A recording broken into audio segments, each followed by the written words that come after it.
Today, we're going to talk about my use of paid ads for an SEO program.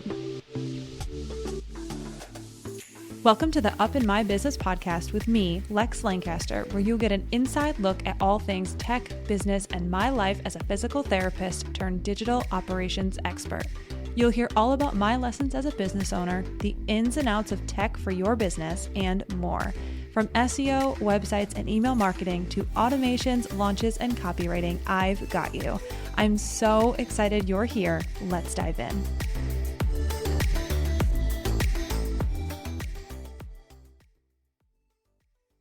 This episode is brought to you by Jane, a clinic management software built to help you focus on what matters most, your patients. Building rapport with your patients is important during appointments, and that can be challenging when you're also trying to take timely and detailed documentation. That's why Jane built AI Scribe, to help you document important information without the manual note-taking. This feature transforms your sessions, seriously, it's amazing, into chart entries, and all you have to do is review your notes, sign the chart, and you're done. And since security is a top priority at Jane, seriously, it is so important to them. AI Scribe was built securely in-house to be fully HIPAA and PIP EDA compliant. With a tool you can trust, Jane helps you spend more time on patient care. To learn more about how Jane can help change how you feel about documentation, head to meet.jane.app/documentation to book a demo or sign up. And if you're ready to go, don't forget to use my code LEX1MO for a 1-month grace period on your new Jane account. And if you're curious about AI Scribe, I highly recommend you go ahead and take a demo with Jane, because I saw it in action and it is incredible. Absolutely incredible. Welcome back to another episode of Up in My Business. It is currently Tuesday, October 8th. I'm recording this early because Shantae and I will have been traveling the past couple of days. And while I could have done this on Sunday night when we returned, I also know that that is not where my head is going to be at on Sunday afternoon. So I'm here recording that now. When you hear this, we will be back home. We had been traveling to New York and Niagara on the Lake outside of Toronto for the weekend. One of my friends from actually high school she got married, and I'm talking about this in the future right now, but we also will have been able to meet up with two people who are, obviously a huge part of my ecosystem and Shantae's ecosystem, Emma Jack and Sarah Eby. So going to be hanging out with them, or we will have hung out with them this past weekend, which is always a really cool thing. Like, I have only known Sarah online for the past I think it's been about 4 years at this point. And Emma, obviously I've met Emma in person a couple of times now, but still, like, I work very closely with Emma on websites and with clients and refer people to her. And it's always great to be able to see these people in person and know that, the only reason that we know each other is because of online business and Instagram. It's just such a cool space to be in. Any life business stuff, I typically don't listen to my episodes, but I did re-listen to a couple minutes of the last one. Business stuff, I was like, I don't even know where my head was at. I was like, clearly you are tired. For business, I am actually I'm speaking it into existence because I haven't done it yet, but I'm going to be shutting down my calendar for the rest of the year. So if you've booked with me, you're good. If you haven't, then you'll have to wait till the new year. I do this, I do this on and off. Typically it is a summer thing. If I want to take time off, I will do it then. But as I mentioned before, I'm going to be trying to take off at least 3 weeks, December and January. So the way to do that is going to be shutting down my calendar for the last 2 weeks of December and then the beginning of January. And I'm excited about it. I know that it's going to be here tomorrow, so I need to shut down my calendar now. I know I have a bunch of discovery calls. So if you're on my discovery call list, I will talk to you soon. But after, or what is booked now will be what is booked. I'm anticipating I will shut down my calendar bookings through the new year, either today, this weekend, I don't know. we'll see. But with that being said, I'm just so grateful. Like, I get to shut down my calendar for the holiday season because I have such amazing clients and I love what I do so much. And I would do this, like I was just talking to someone, I'm like, I love what I do so much that, I would do it for free. I would do it all of my time. But as I've talked about on this podcast, like many, many times, my life and my free time and being able to do what I want with who I want when I want is my ultimate goal. It isn't about having more and like more just to have more. It's not what I want. It's not what my goal is. My goal is always to just tend to the things that are important to me, which it is my free time and being able to do the things that I love doing. So as long as that is a place where I'm at, like I feel really good. And, I'm just really grateful that I have folks who are, trust me enough to let me live my dream. Right. And I'm so, so grateful. I also just want to say I'm super excited. SEO School started this past week. We had our introductory call and the new curriculum is launched and on its way. I have to give the old students, the people who have taken the course before this cohort, access to the new curriculum. I should be doing that little bit later today. Man, I feel stuffy and I don't know why. I sound nasally.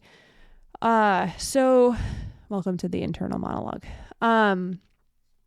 So I'm going to be giving them access, but this is going to be a great, a play, I guess. I'm so excited. The new curriculum is really good. And I know that what I've implemented in the new curriculum will help people a lot. And so it just makes me really excited to know that is, what's coming down the pipeline. So really excited about that. One other thing I wanted to just mention is that I feel like the most recent Taylor Swift album, You Can Feel How You Feel If You Don't Like Her, You Do You. I love her. I loved her since I was in 8th grade. So I'm like one of the OG fans where I'm like, people are mad that she swears in her music. And I'm like, the kids who are 12 right now who like Taylor Swift are not the people who started liking Taylor Swift. Taylor Swift lovers are my age. So the fact that she says swear words in her songs now, I'm like, get over it. But anyway, I feel like the most recent album is a no-skip album. It passes the assault bike test. And what I mean by that is I can listen to it on the assault bike without feeling like I need to change the song. And I don't know, I just really love it. I actually really love the album. I don't know what people had their issues. Some people just don't like her at all. And you know what, you do you, like I said. But I am really, really loving the new album. If you love it, I'd love to hear it. But I love it. The tunes are stuck in my head. Like, I'm loving it. I really do love it. And I also I love a lot of different types of music. Like, I'm not like just like a Taylor Swift diehard. I'm also not like the Taylor Swift Easter egg person. Like, no, I just enjoy the songs. I enjoy the music. I think she does a great job anyway. And I know that there are many, many things around Taylor Swift that I could dive into, but not going to do that today. Just going to say I enjoy the most recent album. I think it's no skip. And, I hope if you like her, you also enjoy the album. But if not, there'll always be another one. Or as she said on, I think it was on, what's his face's show there, Jeepers Creepers, his name is escaping me, I don't know why, Jimmy Fallon. She was basically like, people don't like it, but there are also 11 other albums, go listen to one of those. And I thought that was funny. At least I think she said that. I don't know if that's definitely not a direct quote, but something around that. I saw a clip on social media. Okay, anyway, let's jump into the episode because I want to talk about something that actually Doc Joe O. So he posted something in his stories. I don't remember what it was about, Joe. So if you listen to this, Joe, don't remember the exact thing that it was about, but it was a Instagram ad for something it was a, oh my God, I'm going to have to look it up because it's not going to make sense. I'm like, I should have looked this up before I jumped on and started recording. Cause you know how I am. I'm not editing this stuff. He posted a story and it's going to be gone now, but it was basically like, if in my words and why I'm recording this, it's like you're doing an SEO program, right? Oh, I think it was about organic Instagram growth. Got it. Yes, it was organic Instagram growth. So like grow your Instagram, but then it was an Instagram ad in front of him. So like in your mind, you're like, you're trying to teach me how to grow my Instagram organically, but you're giving me an ad to get me in the program. So like you're paying for me to see your stuff, but you're going to teach me how to not pay and see your stuff. That's like something that does not make sense, right? There's a cognitive bleed there. So I said to Joe, I was like, man, I should probably address that with my stuff too, because with SEO School is one of those things where it is free. So it's not an ad. You're not paying to be seen online. It's simply just you come up organically, not an ad, for free, versus if you were to pay for Google ads, right? So that would be the opposite of it. The opposite of SEO would be paying for Google ads. So it's, kind of ironic that I would pay for social media ads, because I did pay for social media ads for my introductory SEO crash course. So way back it was 2024 at some point, I created this SEO crash course, and I started working with my coach, who is also an Instagram ads coach or Facebook meta ads coach. And I shouldn't even say coach. She's just like really good at it. So she also does that for clients. She set up what's called an SLO, a self-liquidating offer, which, stay tuned, we'll probably be offering that in my business as well. But an SLO, so a self-liquidating offer, she set that up or helped me set that up for my business. What it is it's just the crash course was what I was advertising of, here's how to get started in SEO. And then the follow-up to that would be, if you want to know more, you can then enroll in SEO School, join the wait list, blah, blah, blah, blah, blah. But that part is not what we're going through today. The part that I want to talk about briefly, because it's really going to be very briefly, is why I ran ads or decided to run ads for an SEO, an organic growth course. So there really are two reasons. So number one is you always need to have organic strategy solid before you run ads. So in my mind, I have had a proven organic strategy for 8 rounds of SEO School. So when we say proven, what does that mean? Proven organic strategy means that when you run the launch, you have a conversion rate, and you have a conversion rate that is within the normals or above. So most likely you want it to be above the normal range, because if you just, think about this as far as like, I'm in the normal, and then you run ads, you're kind of playing with fire. It might just be like, oh, you got lucky. But for me, it's like, I have 8 rounds of proof that my organic strategy is great. I have converted above the normal conversion rates, because launching is very predictable. I've learned all of this stuff from Shantae. We go over it in Lecture Mind. So launching is very predictable. I expected a certain number of people each round, especially from my wait list. And each round I converted well above the waitlist normal conversion rate. So what that tells me is that my messaging and how I am selling this thing is on point. So it is making sense. It's what someone wants to pay for. It's what someone needs. It is addressing their concerns. And when they read my copy, they say, oh, this is something that will help me. I want to enroll in this thing.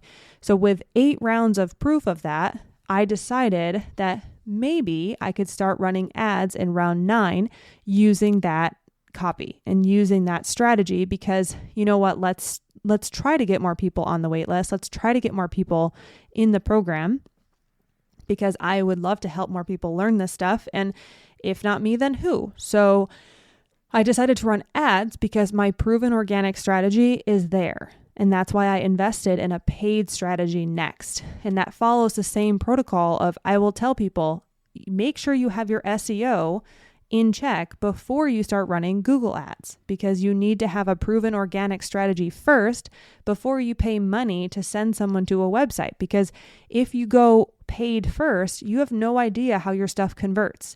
And if your copy isn't in line, or if your call to actions aren't working, or if you're selling something that people actually don't want and you're framing it in a way that does not interest people, then it's not going to help you, and it's not going to be something that is useful to you. And now you're paying money to send people to that page via an ad, and then they say no when they leave. Whereas when you have a proven organic strategy and you know that your website page converts, When you put money behind that, there's a lot more confidence, and it makes a lot more sense because you know that this is proven. I've made it work organically. So let's get more people to see the thing, right? Because ads just mean that more people, you're paying to get more people to see the thing. Great. So you're going to pay to get more people to see the thing. And then by having people pay and see that thing, then they're the increased odds that they're going to either enroll or join your wait list or whatever your call to action is. Okay, so that is like the breakdown of the first reason why. So my organic strategy has been there, was there, check. The second part, and it's just like reality, when I start talking about anything regarding SEO school and selling something and like course is going to open for enrollment, my stuff just doesn't really get seen on Instagram. And so I was like, you know what? If I throw ads behind this thing, I might get in front of new people that way, because I am not like, and this is just like, you should know this about me by now. If you're listening to this podcast, you probably already know, I'm not the person who's going to be, doing these hook reels that like tell you lies and get you to watch it. So that way I get seen by more people. And like, I try to go viral and like, I play the game of Instagram. Absolutely not. It's just not my thing. I don't want to do it. I very much so love teaching and doing the swipe posts and making it very informational when you come to my page. I don't want it to be this like bait and switch where I'm like, hey, I'm going to tell you this big thing, this big dramatic thing, so that you watch the rest of this video and then, I don't know, maybe share it with people. I'm not sure. But either way, getting in front of new people on Instagram for me has been a little bit more difficult. There are some other methods that I'm going to make sure I put more energy into next year for sure, maybe soon. I don't know. But I was like, you know what? I'm not going to... Maybe nothing comes of it, but I could get in front of new people with this particular ad.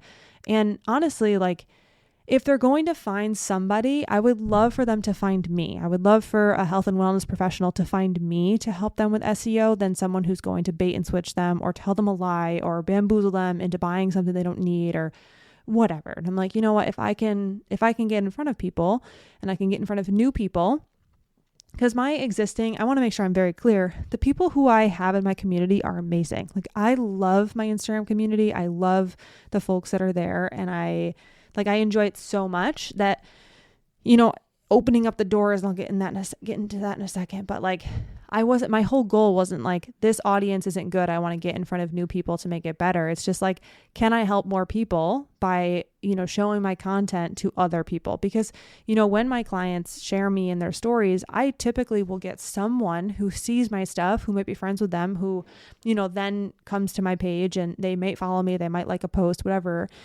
it is. And I'm so grateful for that. And for me, I'm like, I know that my stuff is not really like, it's not entertaining in a way, like I'm not dancing in videos and yada, yada, yada. So like the odds of my stuff getting shared and being in front of new people is lower. And I was like, if ads could help, then so be it. Let's try some ads. But that's why, right? So those are the two specific reasons why I wanted to do it. The other thing, and like why SEO, I did an ad for an SEO course, right? Like organic course, get found organically, but let's run an ad to get found organically. It's just one of those things where it's like, that's ironic. The other part that I just want to make sure I mention is it's scary to run ads. And the reason I say that, and I'm not asking for sympathy when I say that, the reason I say that is because it wasn't a light decision for me. I actually I had multiple conversations with Shantae. I had a coach, 2 or 3 conversations with that coach. Like, here's where my head's at. Because the thing is my people and the people who come to my page and are on in my corner of Instagram, on my newsletter list, like those people are so great. It's really difficult to open the doors to people who don't know you and people who aren't familiar with how your messaging is and people who aren't familiar with you, because you take the chance of not being seen and not being understood or being misunderstood,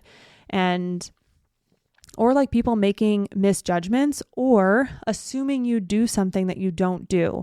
And, I actually didn't have any specific instances where this happened to me with the ads that I had run, mostly because I'm assuming, because I don't the ads that I was running weren't ads that will like piss people off. Or things that will bring trolls, if you will. So I didn't really have any like troll-esque ads. So I didn't have an experience with this, but it's definitely nerve-wracking because I'm not trying to fight on the internet, one, but two, it's one of those things where when you have a community that's so good, inviting other people to be in that community, it can just feel like an extra barrier, and it can feel like draining in a way, because the people who typically find my page come from someone else who trusts me. So I don't have to really earn that person's trust in the same way as someone who comes to me via a cold ad or a cold lead, because they're familiar with me from someone else who they trust. So then I don't have to break down that trust barrier like I do with a cold audience. And, most folks are like, I do want to say, and the reason why I say people who I interact with and people who are in my corner of Instagram are the best is because I don't find myself fighting for my life in my comments or in my DMs, or I see some things that people post in their stories that people DM them. There are multiple people in my mind right now that are like, they share these DMs they get and they're so mean. Like I genuinely am like, oh my God, someone actually said that to you on the internet? That's so mean and that's so unkind. And I haven't had like a very specific instance of that or any sort of like interactions that panned out to be like that.